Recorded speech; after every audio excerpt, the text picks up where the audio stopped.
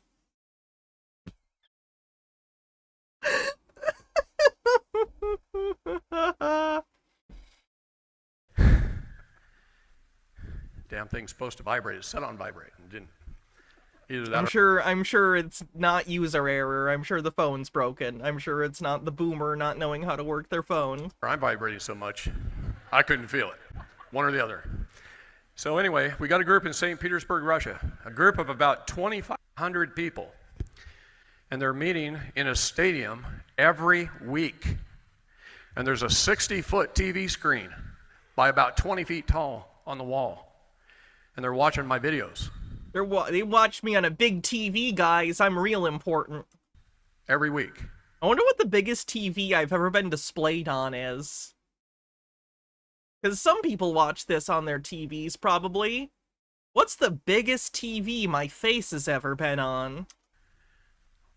One seminar after another. They might watch this one in a month or two from now. And they'll call me on Zoom, and I'll be talking to them, and they'll hold up the phone and they'll show me the crowd. And then they'll show me up on the big screen. And then there's a man there who speaks good English and Russian. Your projector does 200 inches? That might do it. He will let me, they will put me on a camera on my phone and let me speak to the crowd. And I usually speak to them for about 5 or 10 minutes and then hang up. You've watched on a 75-inch TV? That must be horrifying. I see myself in a box this big. Even that's got to be this big for you. That's too much detail. That's too much detail! St. Petersburg, Russia, guys. Isn't that crazy? Well, right now we've reached this capacity level. I'm going to assign it to you. Watch that phone. We've reached a capacity level now where now the deep state is attacking us. They're not only attacking us, they're doing disinformation. In fact, a man called the State Department the other day and they told him there's 300,000 or 400,000 of us and they don't support it. A man called the State Department? That's a lie. Okay. We are tracking this movement in many different ways. I've got inside people at the State Department. We got the Postmaster General in Washington, D.C. Excuse you, I was told Russel-J. Gould was the new postmaster. Communicating with us. We've got judges and attorneys, politicians, senators, congressmen. We've got retired Supreme Court justices. So a random citizen then? Being a retired Supreme Court justice means you have no power because you're a former, not current. And what we're doing. Also, which one? And helping us. Okay? And things are changing all over. It's the ghost of Thurgood Marshall. But right now, with all this just for the lols, information and all these fake people out there pretending to be us, saying the wrong things, you guys got to have great discernment or you're not going to get through it. But what it's doing is it's separating the wheat from the chaff. It's going to decide who's strong and who's weak. And the weak will fall away. And that has to happen. God tells us we cannot be lukewarm. Pick a side. Pick a side. We can't be lukewarm in what we do. Now is the time to be the biggest warriors. Now is the time to fight as hard as we possibly can. Because we have the people. And if we can stick together, that's the hard part. We can quit saying bad things about others and just move forward and focus on the goals at hand. The Department of Justice will fall. The Bar Association will fail. We're already doing it.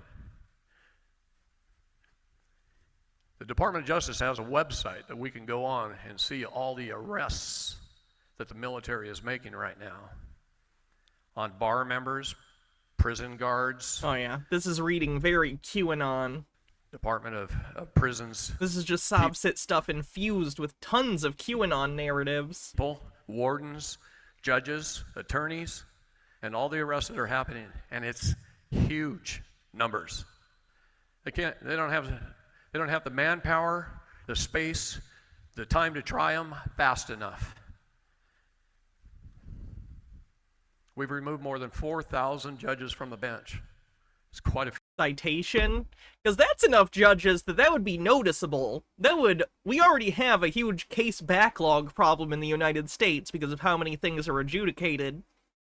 You're telling me you're going to remove 4,000 judges and no one's going to notice? I think people will notice. That's going to impact some schedules. Few higher than that. Hell, my wife's removed a couple of dirty DAs, a sheriff, a couple of judges, all on her own.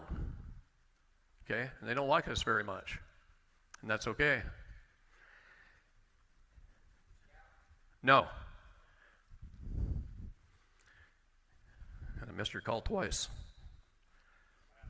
Yell at me next time. Slap me around. Do something to get my attention. Throw a water bottle at me. Okay? I can take it. Okay. So, Bonnie wanted to call in this morning and pray for us like she always does. And that's what I was hoping would happen. Maybe it will, maybe it won't. That probably looked very bizarre. My face itches, but I don't have primer, so my makeup's very loosely on my face. It basically only works for camera here. So my face itched, but I can't scratch it because I'll take makeup off, so I was just tapping it with this. That probably looked very strange. Just wanted to explain what I was doing, so I didn't look like a crazy person. They wheel a phone cart to you with a long cord going down the hallway, and they stick it through a little slot in the door, and then you get to dial. Okay? They couldn't have picked a better person to get this done. Everything that we're doing right now is falling into place perfectly. I want you to know that. We're actually excited and happy about it. What just happened had to happen. We knew it had to happen because I've been investigating the corruption in that county for 2 years, and we're wondering, how can we get this into the courts and get this taken down? Well, we just did it. We just did it. What did you do? And God had me meet Bonnie for a reason, because of her strength. Bonnie's his wife, who's in jail at the time of the recording of this for the sovereign citizen stuff. Her righteousness, her fortitude, her...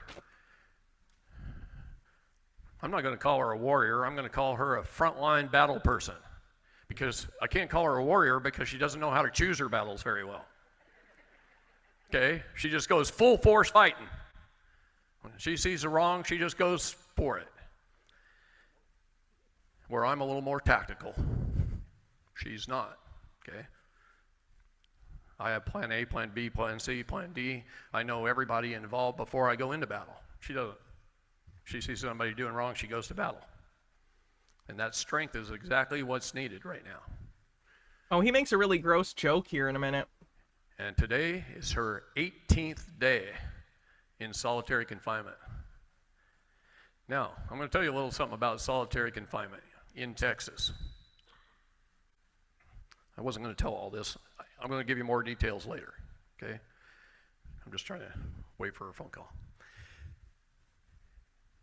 Under Texas law, they can only put you in solitary confinement for 14 days. On the 15th day, in the law, it becomes torture. Most people mentally break down. Okay? Mentally break down. That ain't going to happen with Bonnie. I mean, she's singing for an hour a day Christian songs to everybody in the jail that can hear her down the hallways. Okay, I'd say that's a sign that she's cracked. If someone was in solitary confinement and they were just sitting there singing Christian songs to themselves, or really anything, I'd kind of assume they'd already started to kind of lose it. Like, solitary isn't something to fuck around with. I don't like sovereign citizens, but no one deserves to be in solitary ever, much less for, like, 18 fucking days. That's nuts. She's praying like crazy. She's reading her Bible. She gets to go out in the yard if it's not raining or muddy every morning on every weekday. They don't have enough jail guards to take them on the weekends outside, so on the weekends she's got to sit there. The food sucks, so she's going to come out with a great figure. That's the joke I was mentioning earlier. His wife's in jail, in solitary, and the food's, well, you know how bad prison food is, and he's making a joke about how she'll lose weight and be sexy. The boomer brain rot really sets in at a certain age, doesn't it? The food sucks, so she's going to come out with a great figure. It's my benefit, right there.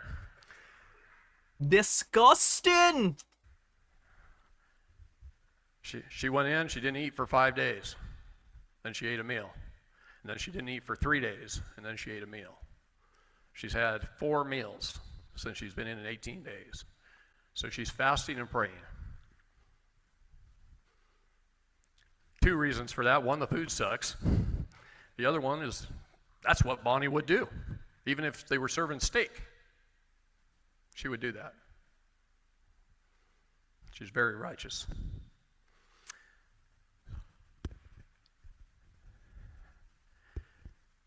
I'm going to tell you the details from start to finish later.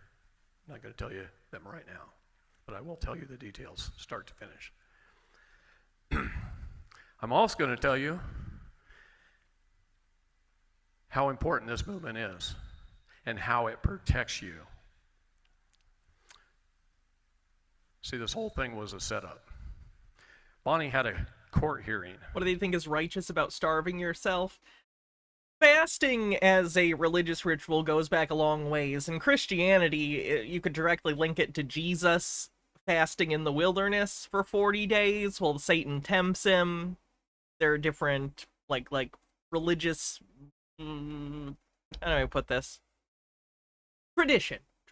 It has been symbolically associated with piety and with sacrificing something to show that piety to the Lord. So it's holy to them. I'm not going to go into detail right now, but I'll tell you again later. They arrested her in the court. Like in that video game? Yes. On the last patron-only stream, we played some of that Jesus video game. It was quite bad. It was quite fucking bad. So yeah.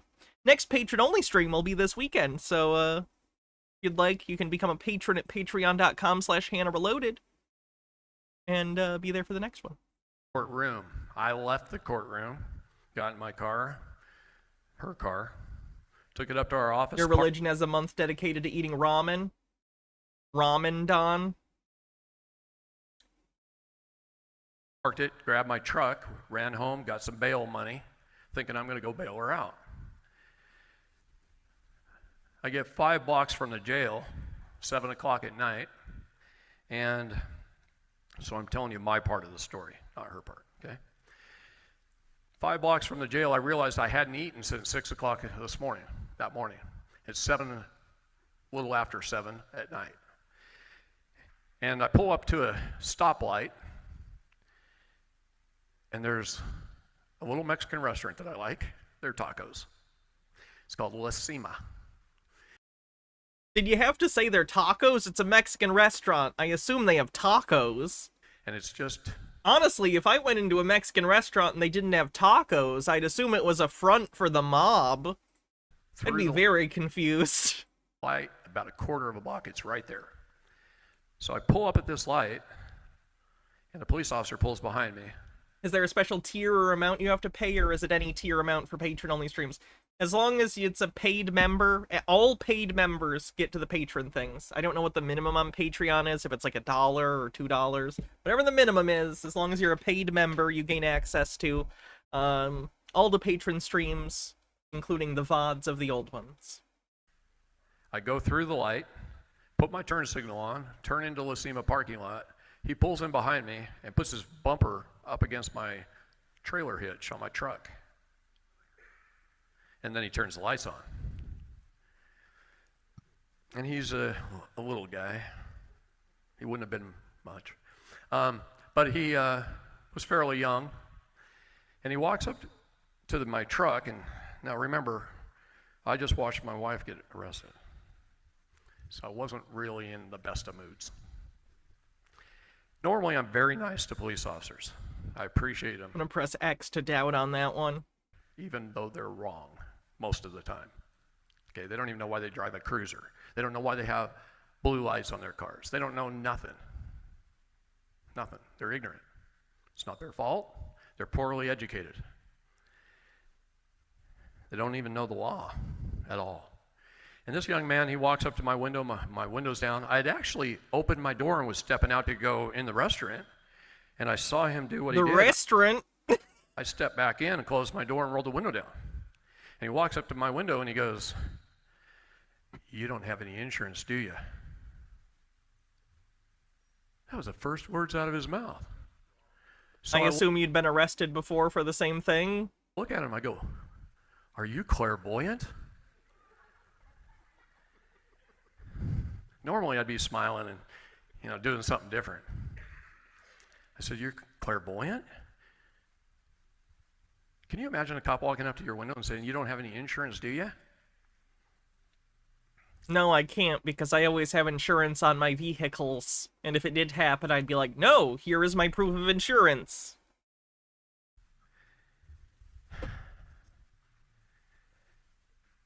I was a Deschutes County Sheriff's deputy, didn't take a paycheck for 2 years, and I would have never have asked somebody if they didn't have insurance, or tell them they don't have You were a deputy and you didn't get paid? That doesn't make any sense. You were a volunteer deputy? Is that a thing? Walking up to a window. You don't do that. Anyway, it still shocks me. Guessing he had the private property plates? Probably. But he does that, and I grab my passport out of my pocket, and I'd forgot that I'd stuck my Republic of Texas ID in it. Republic of My fault. Texas? Oops. Because I just used that ID at a bank, and I stuck it in there. And I handed him my passport. I said, "Here, go run my passport." He opens it up and he goes, "Oh, is this a fake ID?" That's what he says. He's an idiot. Okay, Texas Rules of Procedure, Section 56, it says the Republic of Texas and the State of Texas, showing that they exist side by side. Okay. Okay, who gave you this license? Was it the state of Texas, or was it someone else and they just wrote Republic of Texas on it? Because that would be a fake ID. But they don't know that stuff. They haven't been trained properly. And I don't like that word training, I like education. Training, that's what you do with monkeys. You train monkeys. So I don't like that word. And I hand him my passport, and he looks at me, tells me that's a fake ID, and he says, "I'm going to go write you a bunch of tickets." And I say, "Please do. I would be happy to go into the courtroom and school the judge like I always do." See, I was being a little bit of a smartass because what I just went through. A little bit of a smartass. 1 second.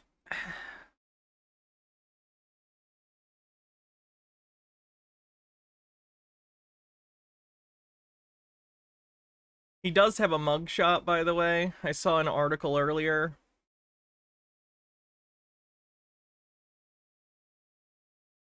Because, believe it or not, he has indeed been arrested before. Oh god, no wonder. This is Bing search. No wonder I don't know what the fuck is going on.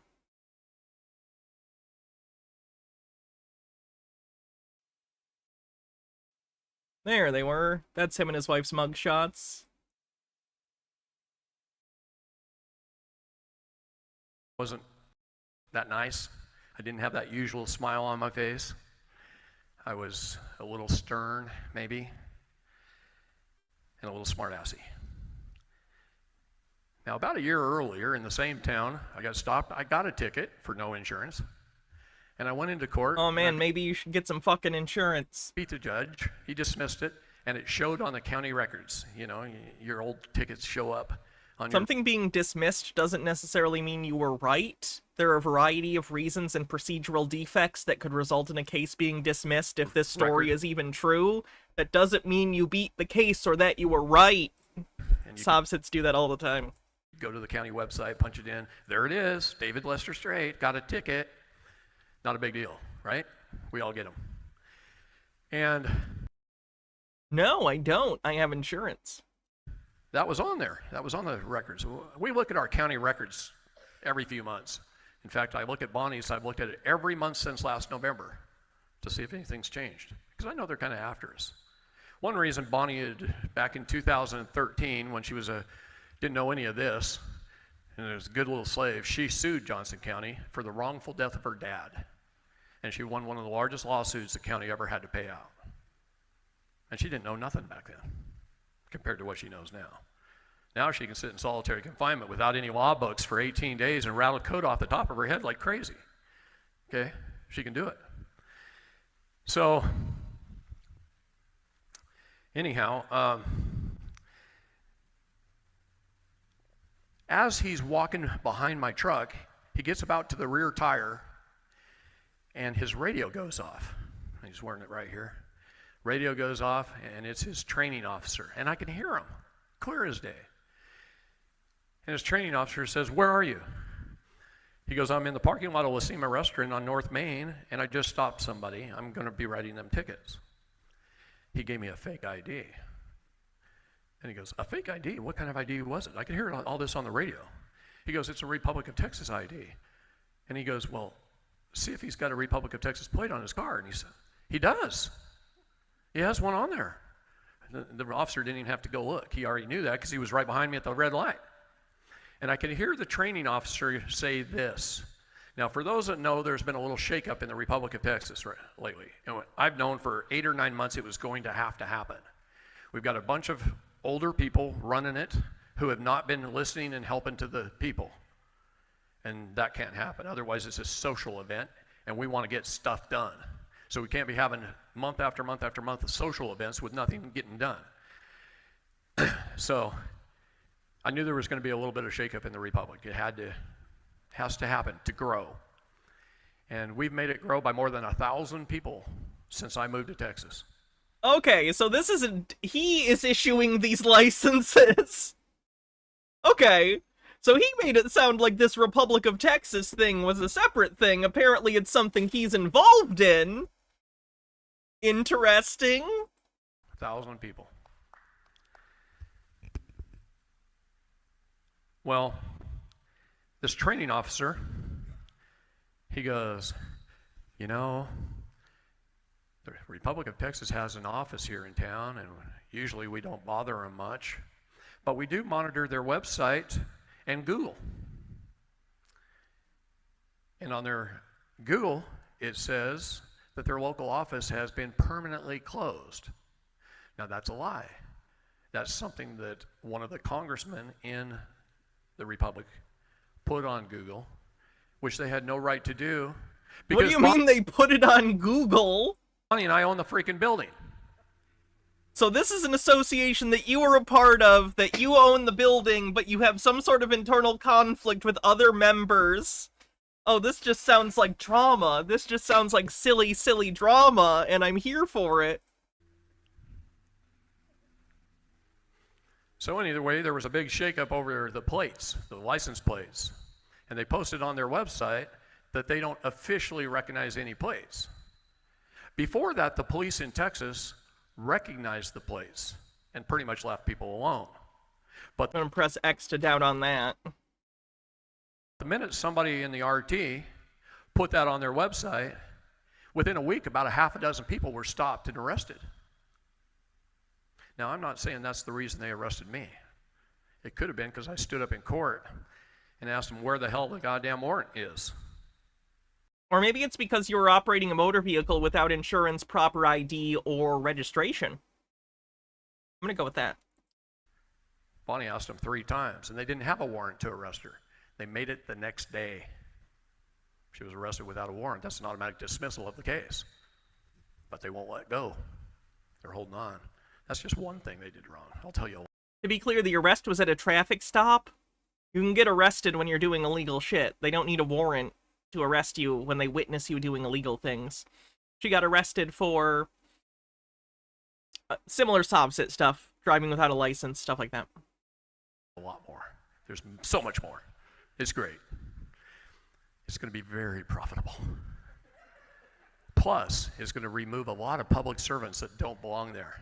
A shakeup in the county that needed to happen, and we've known it needed to happen for a couple years. Well, now it's going to happen.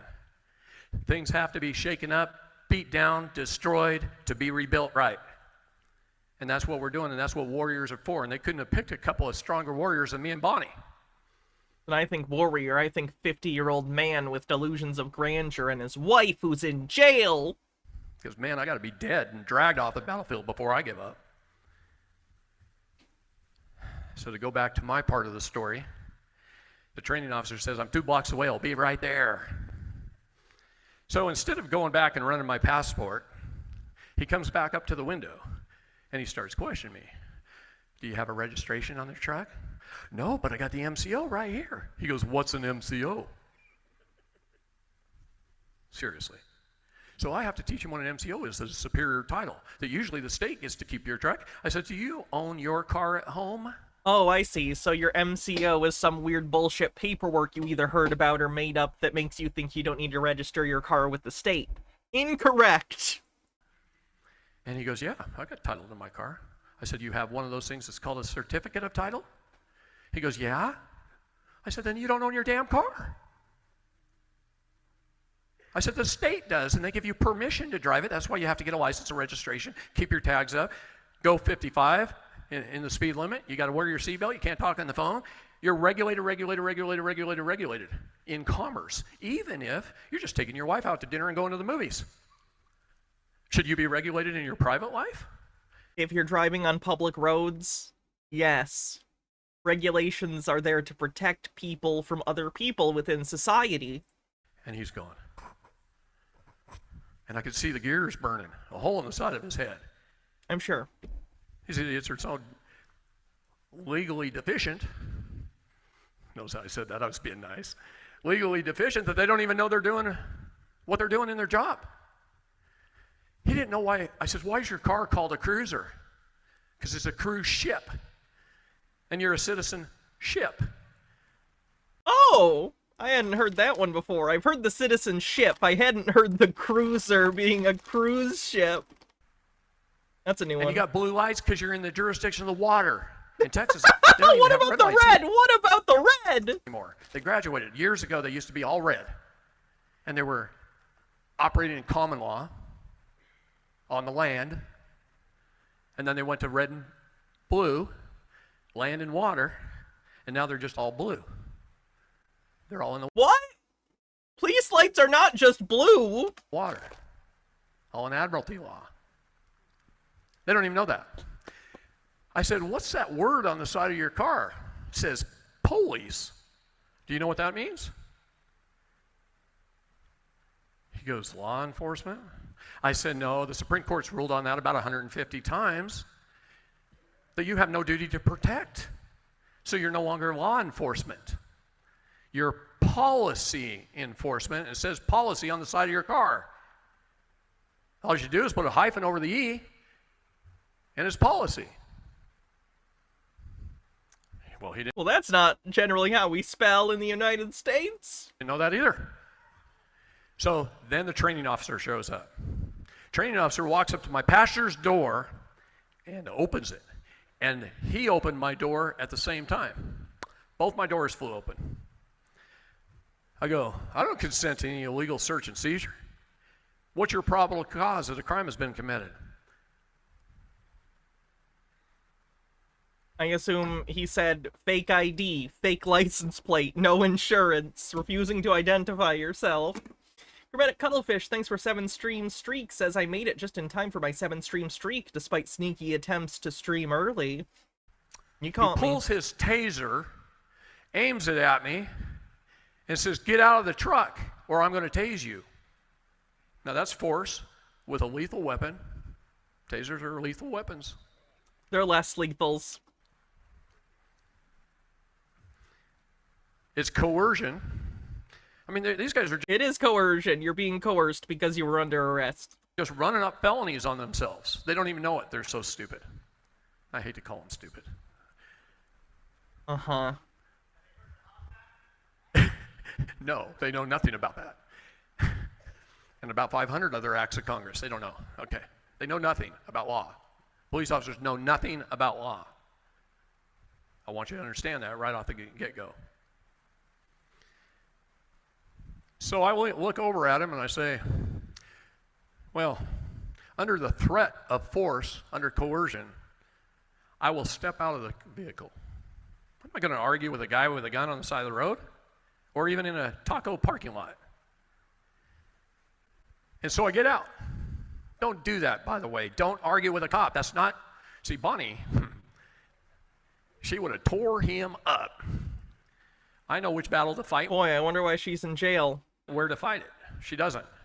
You don't argue with a cop on the side of the road like that. You can educate as best you can. But remember, he's like a little gorilla with a bad attitude. Just talk to follow orders and he's armed. Don't do it. Weird, random sexism. You could end up dead. Don't do it. Okay, so now I get out.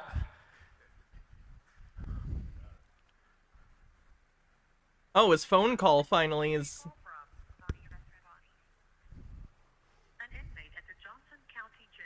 Oh my god, it's her! He's gonna put his wife on the phone from jail! Phone call account. $50 a day. How you feeling? Good. Yeah? Say hi to everybody. Hey, everybody! You get the vibe he doesn't like his wife. Oh yeah, I feel that too. Oh yeah. He 100% keeps being like, she's not a warrior, she doesn't know when to pick her battles. Like he's mad at her.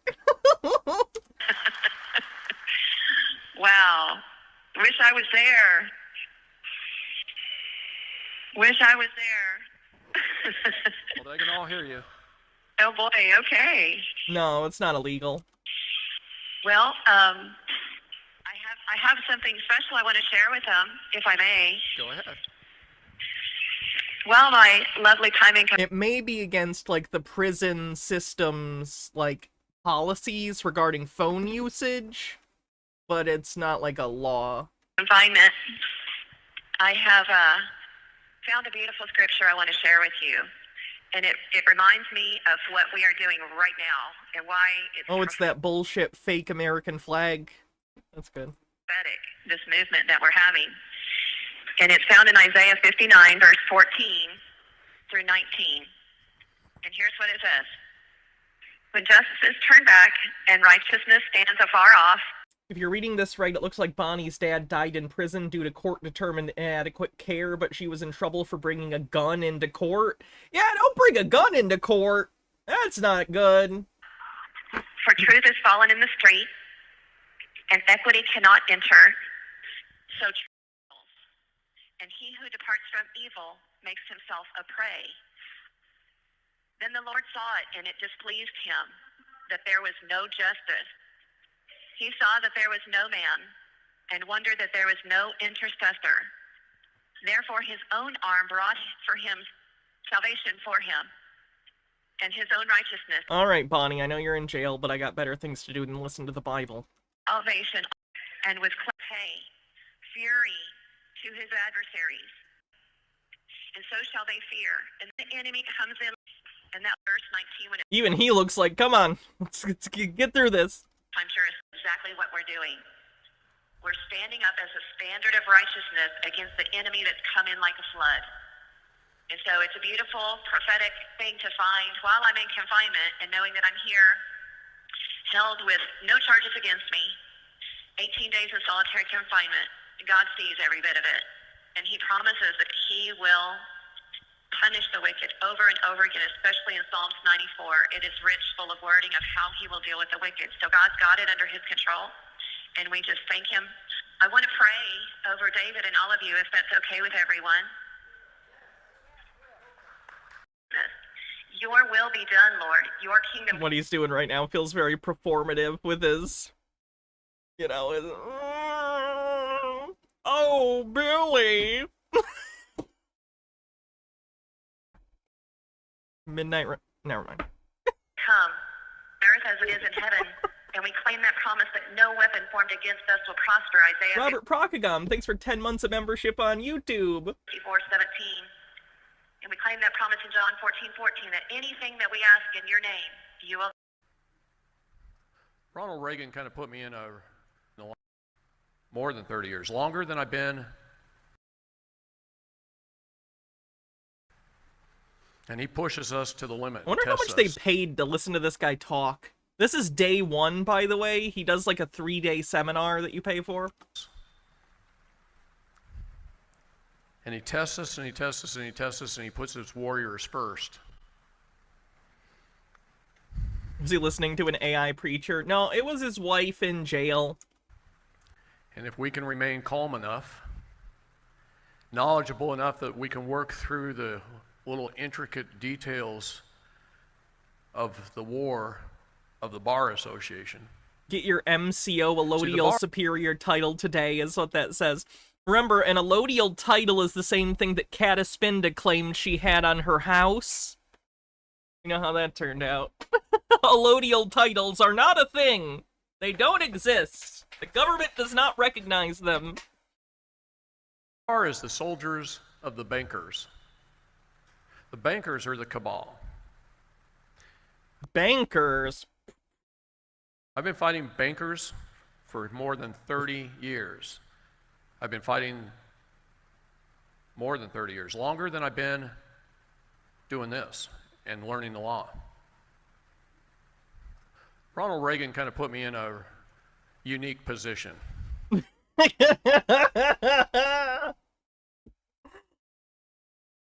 And it drives a lot of people in the world crazy because they can't find stuff out on me. They keep checking me out. They've been checking me out for 30 plus years. I'm probably one of the most well-vetted people in the country.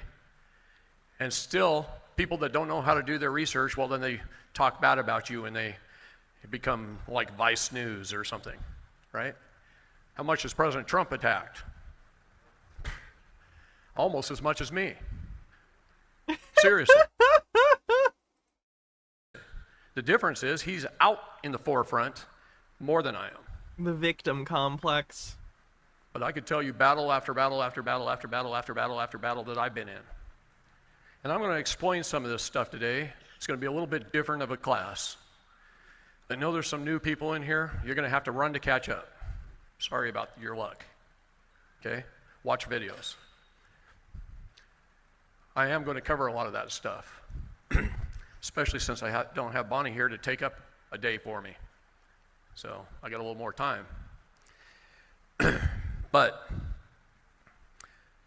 I want to tell you some things that we've been doing. I have 3 areas of my life that I work on 20 hours a day besides my home life with Bonnie. That's my 4th area, and my God.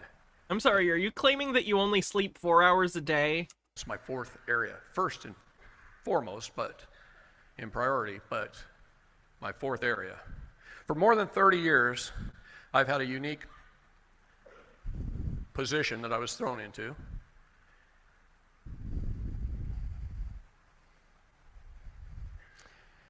You can, nope. It's due to a lot of factors.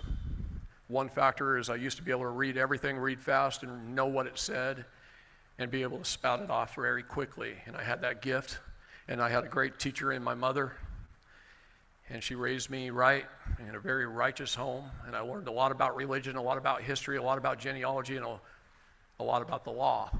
And I put those things together in a way no one else has ever been able to put them together before. And so many people, even people considering themselves leaders in this movement, they're so far behind it's not even funny. They don't know how to react, and they don't understand how it all goes together. I'm going to talk a little bit this weekend about things that I normally don't talk about in a level 1, level 2, or level 3 seminar. Oh, there's levels. You got to come back. You got to get level 1, and then when he comes back to town, you got to pay for the 2nd level. Private for the time just before you're ready, and you're well trained, and you're ready to go gain your minor estate. And then I teach you. And I usually spend about 20 to 40 hours in private with someone ready to go gain access to their estate. That's private, in my office, not out here in the public, and certainly not on video. There's things I have to teach you that I can't teach you in public. Mm-hmm. Okay? And there's many reasons for that. I'm sure. Are those reasons because you're claiming things so illegal that you'll get in trouble if it's publicly known you're telling people because it's a lie and a scam?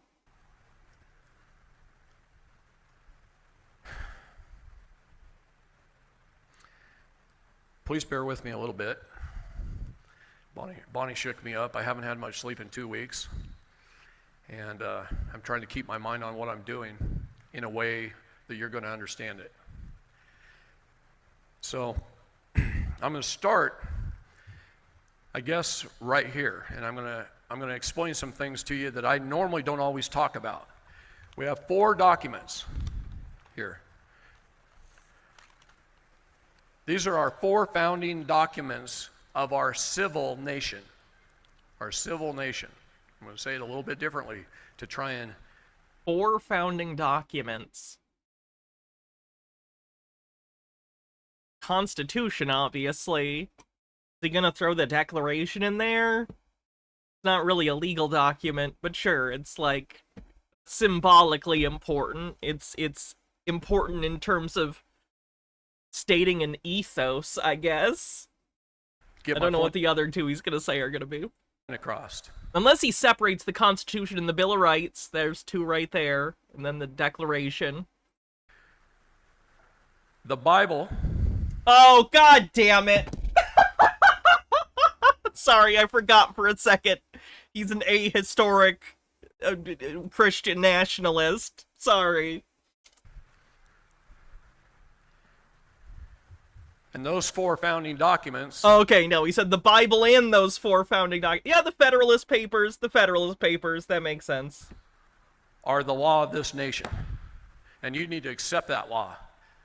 In fact, you should order 4 certified copies, which they send you. You can't even read them, but it's got the certification on it. And you should file it in your county recorder's office, accepting that law with a little 1-page affidavit, that is the law you operate under, and put it on the public record. That'll protect you a lot more than you think. I did it years ago. Hey, fun fact, the Constitution gives the states the rights to make their own laws and stuff. So, like, if you're sick... Ooh. So if you're saying that you're under the authority of the Constitution, guess what? You already are. You don't need to file something. For myself. Bonnie's never done it for her. So I'm going to finish telling my story. I get placed in the back of the cruiser, and I'm sitting there, and the training officer said, just put him in the car, roll the window down so I can talk to him. And so they do, and I'm sitting there in handcuffs behind my back on a real hard plastic seat. There's no... Do the backseat windows of police cruisers open? Creature comforts in the back of a patrol car, I can tell you that. And I'm sitting there while they're illegally searching my truck. And I'm telling them that out the window. I do not consent to an illegal search and seizure. I said it multiple times, probably 5 or 6. Then the training officer walks up to my window and he says, what do you want to take with you to the jail? Well, I had Bonnie's cell phones. She has 2. I had mine. I said, I want Bonnie's 2 cell phones, my cell phone, my wallet. I want my passport.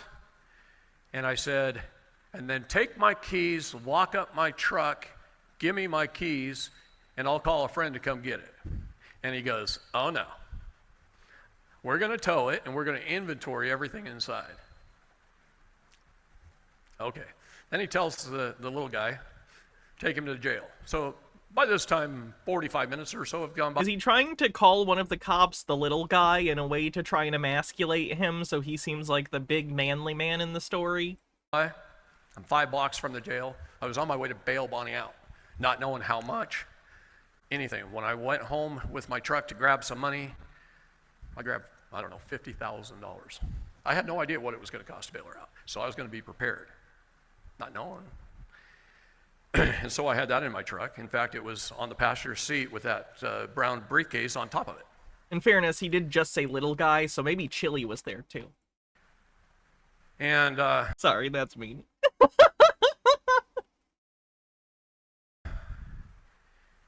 And if you know me, I've always got a gun or 2 in there couple, 3 or 4 knives, maybe a machete. He has $50K just laying around at home. Doesn't everyone who grifts people for a living? Billy club, you know. I'm freaking prepared. I got a go bag, AR in a bag. You know, I'm prepared for anything. To leave at a moment's notice and go handle something. None of which is against the law. In fact, it should be a requirement. It should be a requirement for you to have $50,000 in non-sequential unmarked bills in your home. I don't need a go bag like that. I'm not concerned that I'm about to get murdered by the federal government. At least not yet. Because it is your duty in the Constitution to be prepared, to be well armed. And all men of a certain age are required to be by our Constitution. I believe you're beyond that certain age. You're above the age of enlistment.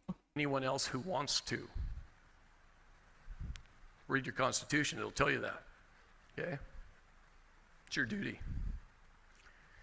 So, he hands me my stuff and tells the kid to take me to the jail. He takes me to the jail. First thing they do is make me take my boots off and step into some orange foam shoes. They walk me to the counter, and she hands me some clothes, a mattress pad that's about as wide as this table, and it's about 4.5 feet long. It's about this thick, but if you put weight on it, it's nothing. Don't call it a pad. It's like 2 pieces of plastic with something inside that crushes to nothing. That's what Bonnie's sleeping on right now, and one little thin wool blanket, and some clothes you got to go change into, and a big plastic bag, which they don't know. I know about 40 ways to kill somebody with a plastic bag. Okay. Excuse you, what? Which they don't know. I know about 40 ways to kill somebody with a plastic bag.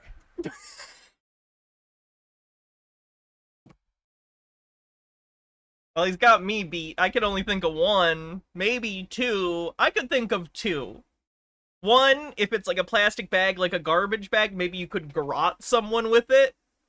Or you could put it over their head and they'd suffocate. But those are only those are the 2 I can think of. Those are the 2 I can think of. Okay, I was very well trained.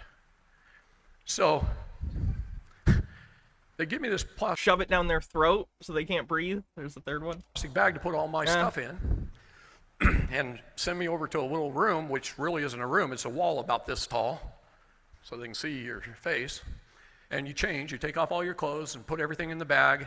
And put on these beautiful canvas striped clothes. They don't usually use striped anymore. They use orange. They use bright orange usually, or some other kind of jumpsuit. They don't usually have you do the stereotypical old-timey prison black and whites. But I guess it works for a story, so that's fine. And they walk me over to a little holding cell with a window about as big as one of these. And it's 12? Actually, a pretty big window. If it was as big as that, that would be a bigger window than I have in my office. They're not that's a big window. By 20. And I go, man, these are big cells for one guy. I was the first one in there of the night. First one in there. Hydrate. And there's no cots. There's a toilet in the back behind a wall about that tall. For your crackling and popping needs. And everything is concrete or steel. Okay? The jail. For those that have never been in the Gray Bar Hotel. Why is it that sovereign citizens like him and Chile spend so much time describing jail like people don't know jail sucks? Like, people are aware. People are so aware that there are, like, many organizations that are working towards trying to improve the conditions in jails and prisons. People know. Yeah, it sucks. I almost made it to my 60th birthday without going to jail. Almost. Never been to a jail other than to go visit others. Hey, Designs, how's it going? Never been inside one, personally, in 60 years almost, by just a few days. Anyhow, remember my wife went in about 3 hours before me.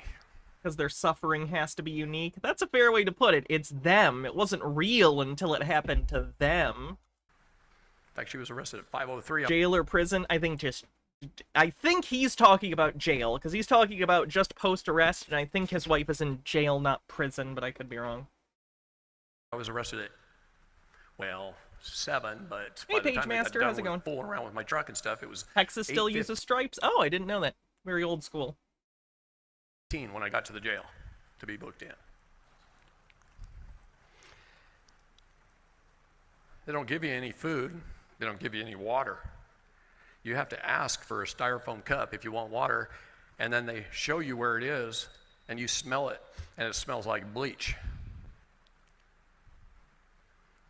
So I didn't drink any water the whole time I was in there. Now, I got that nice window to look out of, so the wall's right here, and I lean up against the wall, and I can see everything going on. I can see where the police bring people in when they're under arrest, make them put on the orange shoes. I can see 2 little rooms over there. I can see a big counter that goes way down that way, and a clock on the wall, and everyone that works in the jail I can see from a holding cell across the hall. So I can see everything that goes on. So right then and there, I look at that mat, and I'm not sleeping on that, on a dirty floor. The floor looked just like this one, except with that much crud on it. You could have used a floor scraper and went down it a couple of times and got a half a bucket of gunk off the floor. That's the conditions. Just trying to paint a picture. So anyway, the little cop that brought me in while this is happening, he's sitting at a little computer station right over here that says police computer on it.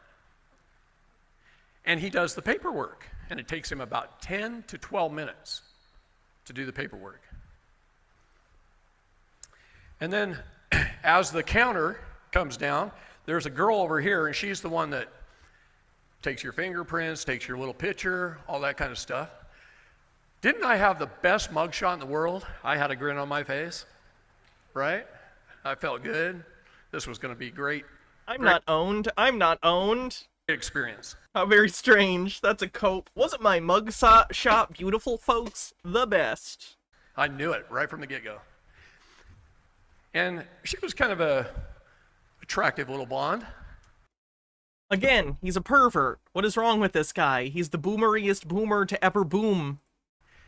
And she's sitting right here. And this cop, he gets done with his paperwork, and they're about the same age. And they're probably, I'm going to say 30 years old, just to be safe. Could have been 25, could have been 32, right? 30 years old. They're both about the same age. So he comes over here, and he spends 15 minutes leaning up against her wall, where she's behind it, talking to her, flirting with her for about 15 minutes. And then he's got to get back to work. You can watch him. And he leaves, and he gets in his car, and he drives off. That little cop that arrested me came back 5 times that night with somebody under arrest. And the routine was exactly the same. 10 to 12 minutes on the computer, walks over here, spends 15 minutes flirting with the little blonde. And every one of those people he arrested, they put in my cell with me. Okay. Only 2 other police officers in the entire department brought in another prisoner that night. 1 each. That little sucker brought 5. He's just running out grabbing people so he can come flirt with the blonde. That's all he's doing. That's quite a goddamn accusation. You're claiming that this officer fabricated you know he could just go talk to her, right? That doesn't make any sense. Statistically, on any given night, like, even assuming any of this story is real other than the fact that he was arrested. Might not be. He's a big liar, so who knows? But let's even assume that this part of the story is true. On any given night, statistically, one officer might arrest more people than others. That doesn't mean he's doing it to flirt. What are you talking about? He's just being it's just, this is so padded. People pay for this? Ugh.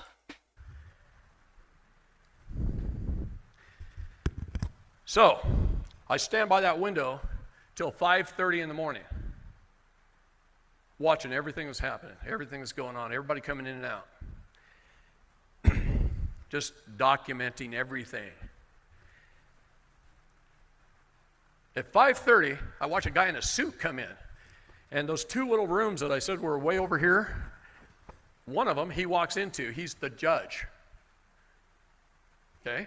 As soon as he sat down, the gal that's right here in the corner, the police computer's here, there's a girl right here, and she's the supervisor over all these people. Like they even need 6 people in that jail at night. They don't. They could have got by with 2, but they had 6. So the judge comes in. One of the gals walks over, grabs me, walks me into the room next to it so I can talk to the judge through a glass with a little silver communication device between us. And they will literally walk you in and they just stand you there in front of the glass. Okay. And the judge looks through my paperwork and he goes, "You should never have been arrested." Just like that. He says, "You should never have been arrested. These aren't arrestable offenses. These are a traffic ticket at most. You should have been handed a ticket. You could go to court and you could fight." And I said, "Yeah, I know. I go there and I win every single time. Every time." And he goes, "You should never have been arrested. But now that you have been," it's coming, right? "Now that you have been, you've got to pay the tickets. 4 little offenses they brought me up for. 4 things. No insurance, no driver's license, which I had. I just don't want to give it to them because that's put me in commerce. It doesn't put you in commerce. Plate, and no registration. I showed the cop the registration, my MCO. Right? It's not a registration. That's a fictional thing you made up. That's what he wrote me up for. That's what they charge for a ticket, and you have to pay that before you can get out of jail because you've been arrested. Normally, you wouldn't have to pay that until you go to court 30 days later, right? So I said, "All right, Your Honor, I got more than enough money in my wallet. If I can get my wallet, I can pay those and I'll be out of here." It's 5:30 in the morning, right? He goes, "Well, you're going to have to go ask her." Now, let me tell you who her is. All 7 of us in the cell, I was the first one in there. 6 more piled up that night. 7 more piled up. There was 8 of us in there, which I schooled as they came in. I taught them the law. Yeah, I'm sure you did. All while watching out the window. We were taking bets in the cell if it was a man or a woman.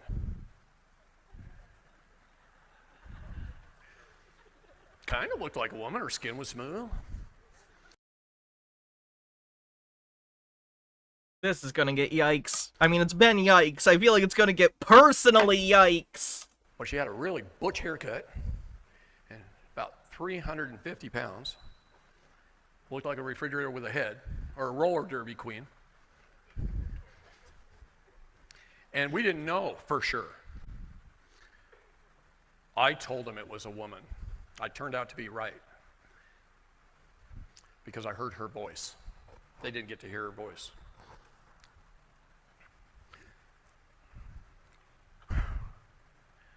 I go to ask her,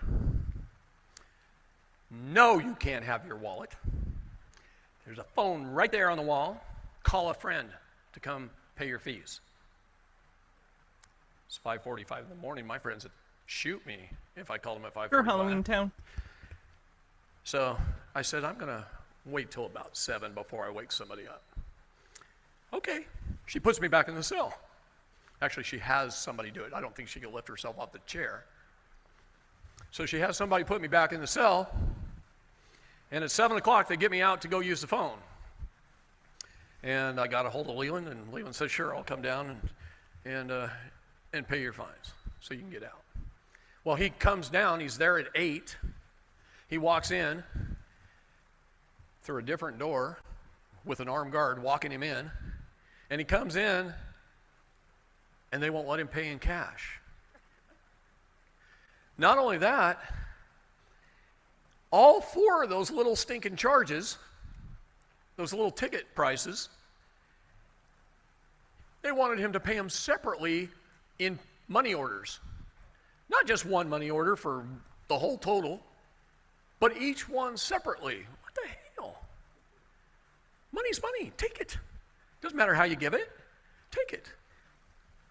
But no, Leland's got to leave now, go through the whole security crap again, get in his car, go get money orders, come back. It's 9 o'clock before he gets back. Took him a full hour just to go get 4 postal money orders. He pays, and then it takes him 2 hours to get me out of there. 2 more hours.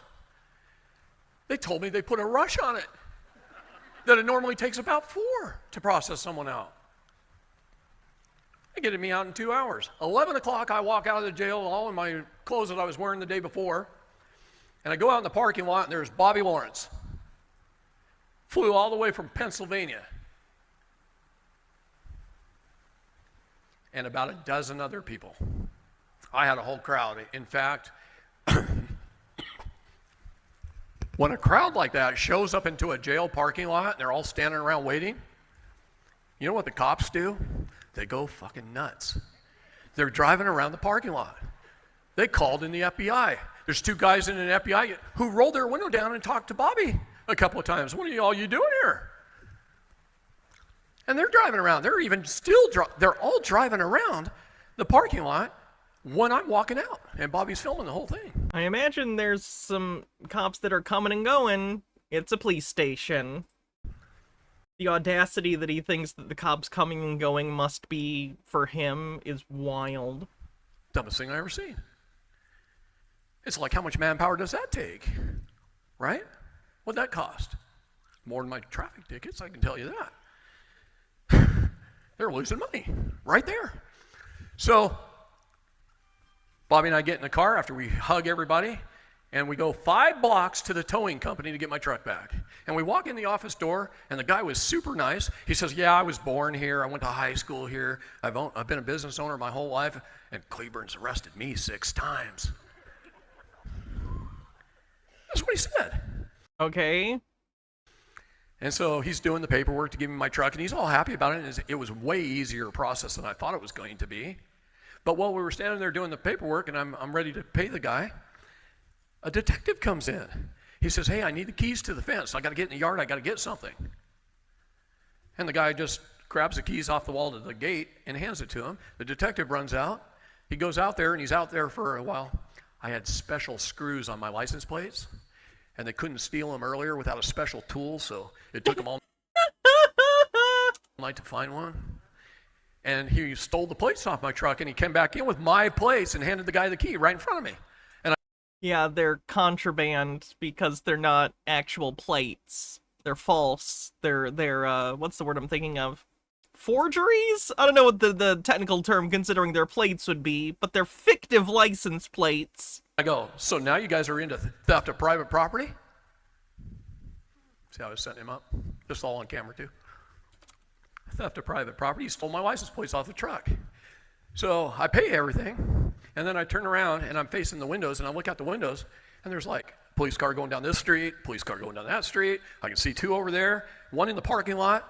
I'm going, I ain't driving this truck home. Here's another, how much does it cost to tow it to my house? So I give him another $130 to tow it across town to my house. I'm smarter than that, okay? I was born at night, but it wasn't last night. So I let him tow my truck. I jump in with Bobby after I went and inspected it. And oh my God, you should have seen it.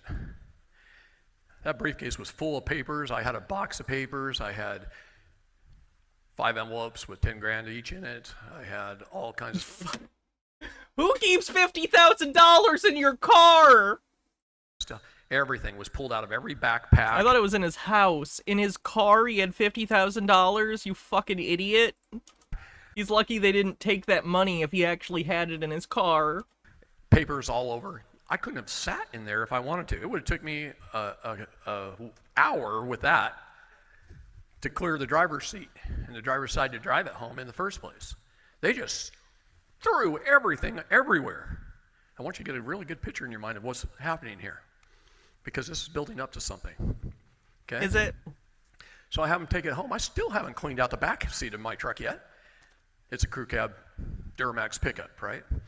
So I've only cleaned out the front, and that took me a while, several hours. And I thought at first that 10 grand was missing. I only found 4 envelopes on the floor underneath stuff. Well, here's what they did. This is how low down dirty they are. They took one envelope and they took it underneath the passenger's seat and stuffed it up by the springs above the motor that moves the seat back and forth. It probably just got shoved under there while they were fucking moving stuff around, you idiot. You think they intentionally took one of your 5 envelopes of ridiculous amounts of cash and intentionally... No, it got shoved when they were searching, you paranoid freak. You know why they did that? I'll tell you why, because I think like them. They want me to run down to the police station and accuse them of theft. That's what they want. Okay? So they hid it. Took me probably 16 hours to find it. So anyway, the only other thing that was missing was a beautiful little AR-15 that I'd just been given Saturday after our... Oh, is the audience not falling asleep by now? Boomers actually work like great white sharks in that they never fully sleep. One half of their brain is constantly asleep and they just switch off. meeting. Now I'm thinking, was I set up? Was I set up? He made me get it out of the bag. He made me handle it, see if I liked it. And he said, go ahead and use it. Try it out. If you like it, keep it. So since I think like them, that's where I went. Turns out, and he gave it to me in a crowd, so I didn't really pay attention who it was and all that stuff, right?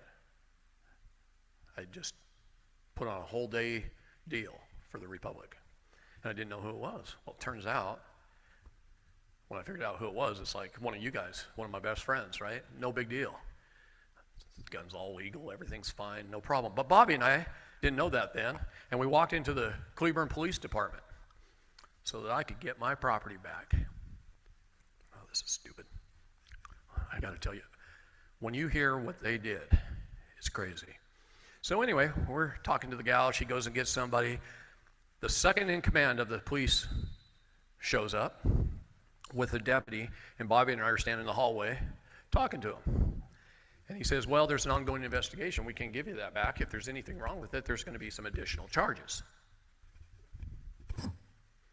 And I says, well, I don't believe there's anything wrong with it. Everything is absolutely fine, and I will be back. That's not up to you to decide. Back for my property, and Bobby starts educating them. And Bobby stands there, and he's got that big, tough, big-bodied, booming voice.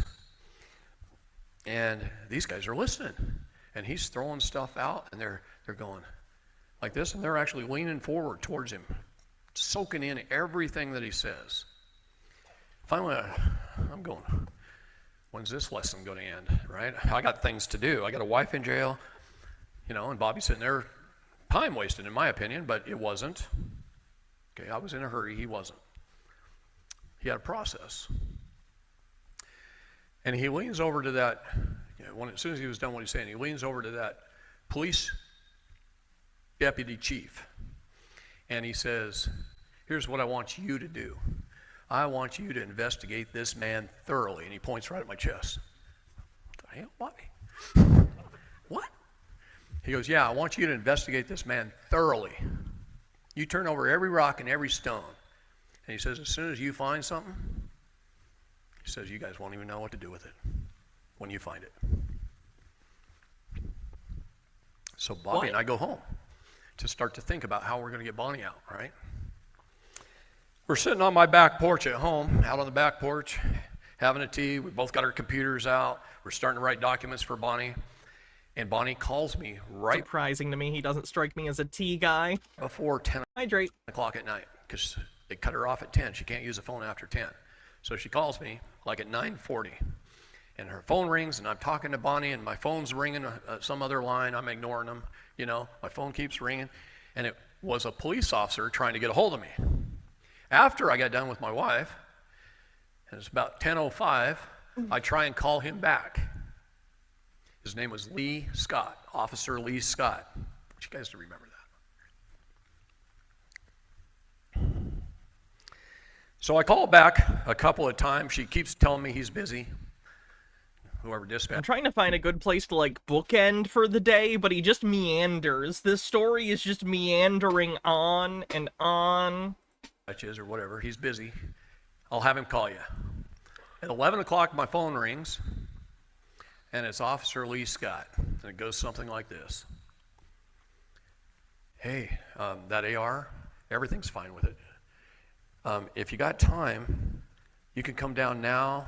So it'll be about 11:30 by the time you get there. He goes, you can meet me in the alley behind the police station and I'll give it to you. Okay, now I'm going to meet a guy in a dark alley, a cop, after what I just went through and watched my wife go through in a dark alley behind the police station so he can hand me an AR. I was born at night, but it wasn't last night. And I said, you guys did a report on me, right? You know that at one time I was a sheriff's deputy, right? You think I don't know how this shit works? I said, this sounds like a setup to me. He laughs. I said, besides, I sure as heck wouldn't go down there at 11:30 at night and meet you in a dark alley behind the police station to pick up a gun. I said, I've been up since 6 o'clock. It's 11:15. I want to go to bed. He goes, well, okay. If you're tired and you don't want to come today, my shift starts at 10 tomorrow night. Call me on your way in, and I'll meet you in the alley. Tomorrow night. And I'm going, what the hell? I said, look, every police force has property officers. What's your position? He goes, well, I'm a night shift deputy patrol officer. So now I'm starting to think it was one of the two cops that were there. They took it, put it in their own possession, and are trying to give it back to either get themselves out of trouble because we walked in there to get it, and then the police deputy chief questioned them because he may not have known that they had it, or, it's always an or they did really book it in, researched me, and says, how do we give this guy it back without any paperwork? So those are two things I'm thinking, right? I run through. Okay. We're halfway through this hour and a half, roughly, into the 3-hour video. That's where we gotta end it today, because this guy just goes on and on. I do find this interesting, but holy shit, he needs to get to the goddamn point. But there is no point. But there is no point. Okay, so let's see. Let's do the raid that Halloween Town requested. Where should... And we will call it a night. Well, somebody in chat Alright, have a great night, everyone. I will be back tomorrow at a normal time, 5 p.m. Eastern, probably for a VHS Vault stream, so come hang out. It'll be fun. We'll watch all sorts of weird VHS stuff of old. It will be fun. Well, that raid didn't work. Why didn't that happen? Hold on.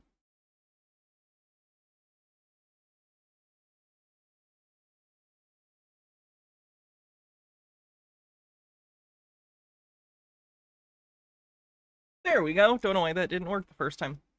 Alright. Have a great night, everyone. See you later. Bye-bye.